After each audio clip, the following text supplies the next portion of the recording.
It happens all the time to each one of us. Your phone rings, unknown number pops up, you answer, that caller offers to maybe forgive your student loan debt or give you a cure to COVID or extend that car warranty that you don't have.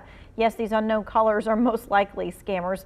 Lachelle Yates from the Better Business Bureau is joining us to talk not only about scams, but also best business practices and how you can protect yourself. This is how you get one of your questions to her. You text us the question. The number is 336-379-5775. It's a text only, so please don't call. All right, so what we're going to do is we're going to start with something that so many of you complain about that we were just talking about. Lachelle, let's talk about all those phone calls and letters about the car warranties. Those vehicle service contracts. There are a couple of things to remember. One is that it is not tied to your manufacturer's warranty at all. No matter what you think, they're going to try to make you think that it is. And also the coverage that you're going to get through one of these service contracts is different than what you would get through a manufacturer's extended warranty, which pays for repairs at a dealership. Okay, so not usually part of anything from any dealership that anyone knows that's anywhere tied to your car. In fact, I was like, you don't even know what car I drive. And the answer is no, they don't. Okay, so let's talk about what you should know about car warranties so that you can kind of really gauge whether or not something is a good deal for you or not.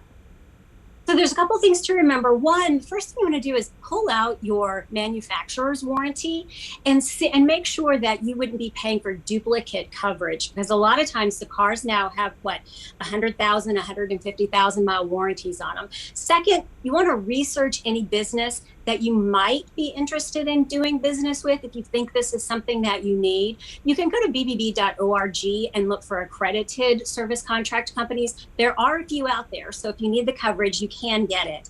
But you also want to be aware of claims that say that you're going to receive a bumper to bumper coverage, because often that doesn't really cover exactly what you think it does. It sounds clear, bumper to bumper, but it's not always that way. And last, do the math.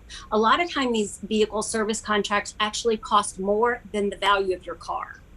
Okay. And, they always make it sound like, it's a sense of urgency that you need to act on this right now. And that's really the whole thing of really any scam.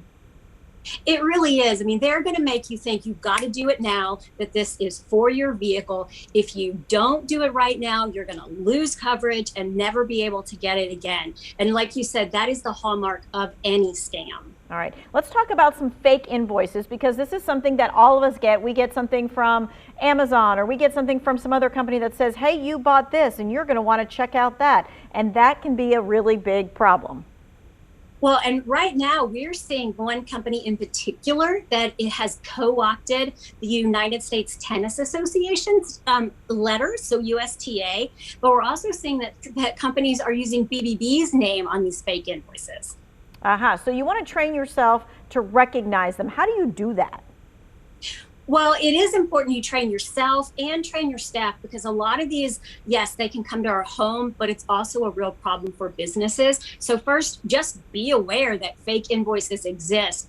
And then second, think about having some sort of payment processing in place so that you have maybe a small group of people and they do all of the ordering, they do all of the shipment check-ins, and they pay the invoices. You're much more likely to catch a fake invoice if you have one or two people involved in the process to be like, I didn't order that. That's not a company we do business with. Okay, good point. All right, let's talk about free trial offers, because this is something that we all kind of get sucked into every once in a while. There's some kind of makeup cream, or there's CBD oil, or there's something that has a free trial offer, and it ends up very often not really being free. That is so true. Here's what consumers are telling us in particular about CBD free trials, which is something, a lot of people want to try. So it says, free, just pay shipping and handling. And you're like, sign me up.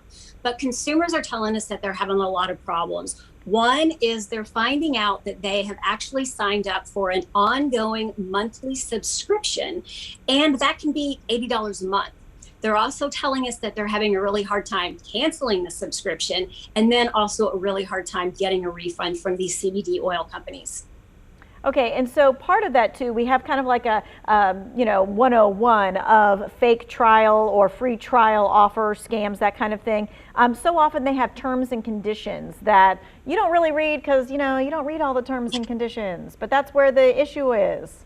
Yes, that is where they put the information about this being an ongoing monthly subscription, and really look for those terms and conditions. They're going to hide it maybe down at the bottom on a separate page, but it's also going to tell you how to cancel your subscription. A lot of times people call these companies and say, I want to cancel, and think they've canceled, but they didn't follow the steps. So these companies say, we're going to keep charging you.